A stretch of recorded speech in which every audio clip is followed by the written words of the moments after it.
Hey guys, welcome back to today's video. Today is Thursday, October 30th, 2025, and in just 5 days, the race that you should be watching for the 2025 cycle is set to take place in the state of New Jersey. The governor's race in New Jersey is one that has been quite competitive for the past few months now and has rung in as the race that both parties are anxiously awaiting results for. It's not the Virginia governor's race. It's not the New York City mayoral race.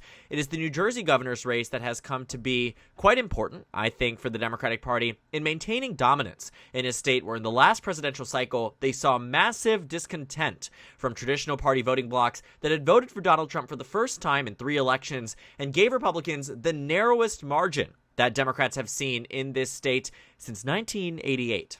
The New Jersey governor's race is also one that stands to be a real test for Donald Trump and the Democrats in this second Trump administration. On one end, we look at it from the perspective of Democrats who are in wide anticipation that Donald Trump's unpopularity is going to be the driving force that gives them solid victories in New York, New Jersey, and Virginia. On the other hand, we are seeing a very well-run Republican campaign, not flawless, but damn near in terms of, how the campaign was effective at reaching a lot of voters in New Jersey. And what I do think, too, that has been, arguably the most interesting part of it all is that, this is not something that is a race defined by 2 candidates who are both bad, and it's a race where nobody wants to vote. I mean, both of these candidates, I think, are to some degree, in different ways, good for their party. But in terms of winning over independents, it's a little bit less certain. Now, New Jersey is still a blue state. I want to get this off from the very beginning, but I do think that Emerson College, which has been remarkably accurate in the 2025 cycle, finding that New Jersey is one of the closest races of the country, I think should be really worrisome to Democrats, but also really pique your interest as to why this state is important to look at. When you take a look at the actual breakdown of why it is that these numbers are so close, a lot of it has to do with the fact that Donald Trump is not as unpopular as voters would like to think, or Democrats would like to think, in the state of New Jersey. Now, Emerson College might be entirely off base of this. The final Quinnipiac University poll also says that Mikey Sherrill is up by nearly double digits, so it's a lot of whiplash here, but I do trust Emerson College for a lot of the data that they put out, especially New York City. They were the only pollster who accurately gauged that Mamdani would win in the New York City Democratic primary. I kid you not, they were the only ones who were actually able to predict it correctly. But, looking at the 2025 cycle, looking at the 2026 races here, it will be a real test for a lot of these major firms. We'll see if Quinnipiac's more right or Emerson is more right, but the worry signs are still there.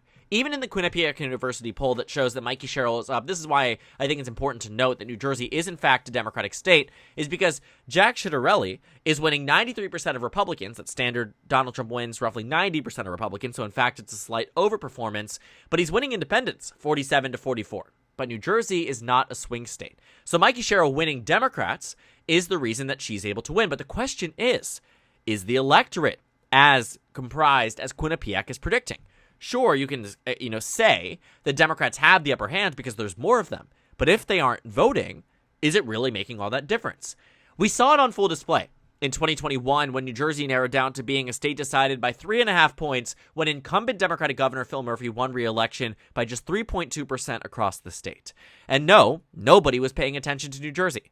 Everybody was focused on New York or Virginia. New York, where Eric Adams was elected to be mayor by an insane margin. Boston, where Michelle Wu went on to win that runoff election. Where in Virginia, Glenn Youngkin defeated the Democratic opponent here, Terry McAuliffe, who had won in a red wave year in 2013. All eyes were on practically everywhere else but New Jersey.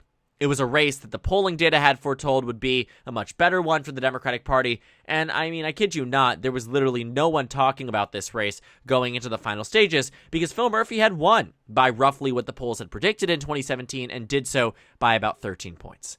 Now fast forward to where we are today. The numbers are arguably a lot closer in the polling, but also the vibes of the race feel very different.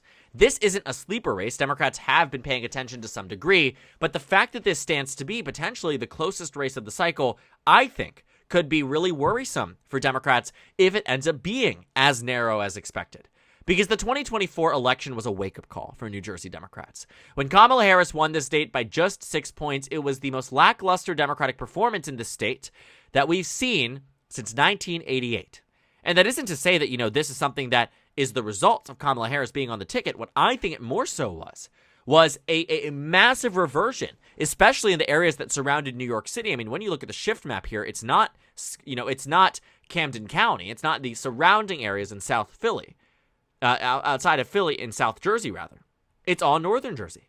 It's all the points that border New York State or New York City, and a lot of it is minority voters that changed their minds on the presidential level to vote for Donald Trump. But New Jersey has never been a state the Democrats have ever had to worry about. Not when Hurricane Sandy came in and we saw that Chris Christie's popularity rating was skyrocketing, and by proxy, so was, all of these different things. It was not anything. I mean, they could rely on legislative advantages in 2013 constantly, even when we saw that Chris Christie, which rode that popularity rate for a whole year, into winning a dominating re-election in 2013. Even then, when it came down, to control the state of New Jersey, Democrats could reasonably rely. You could even see that in 2014, a great year for the GOP, Jersey was tied. And 4 years later, Democrats ended up doing significantly better. But this was the best case for the GOP in New Jersey, even as a year before, they were winning the governorship by a massive amount. And so what I say, and the reason I bring this up, is to say that New Jersey has seen certainly redder environments, redder years, and better circumstances. But I do think it is notable, especially in a year like 2025, that Democrats might possibly lose this race despite winning this state on the presidential level for decades on end, winning it in the last cycle, winning the governorship in the last election when Phil Murphy, who holds an historically low approval rating, not Chris Christie numbers when you're at 8% and on the beach and says, I don't really gaff, whatever. But, thinking about 2025, Phil Murphy's numbers aren't great. The reason why this data is so close is because Donald Trump has a higher approval rating than the Democratic governor in this state, which I think really shows that there's a lot of Democrats out there who say, I might be on edge, and I don't think that's what, the Quinnipiac University poll is saying, but I do think you find it, right? You find it. Of those who approve of Murphy, sure, 97% are voting for Mikey Sherrill, but of those who disapprove, 91% plan to support Jack Ciattarelli. That's what really narrows it up. Those who are neutral break for Mikey Sherrill by a pretty notable amount, but again, it's a close race because so many voters disapprove of Phil Murphy. And so I think this is going to be a test. I think this is going to be, a very, very close race, and one that I do think Democrats are really going to have to make a strong defense. If they lose this race, how do you even translate that into a blue wave? Sure, you can see it in Virginia, and you can see it in New York, and you can see it in Prop 50. Those are things that could happen. But I do think this.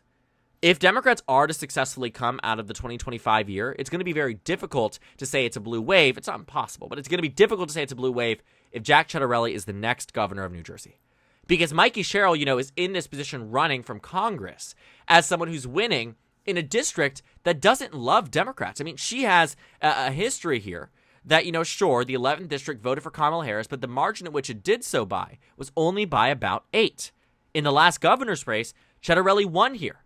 But Mikey Sherrill's winning by 15 points. She's exceptionally popular in her district.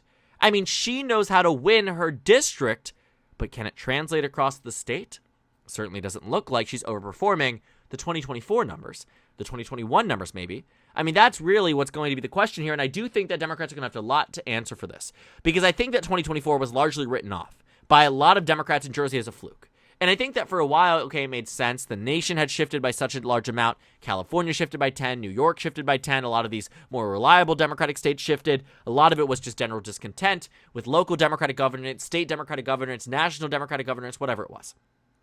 But if it continues into a significantly better year for the Democrats, if it continues into 2026, I mean, Democrats really have a lot to worry about New Jersey if that in fact is the case.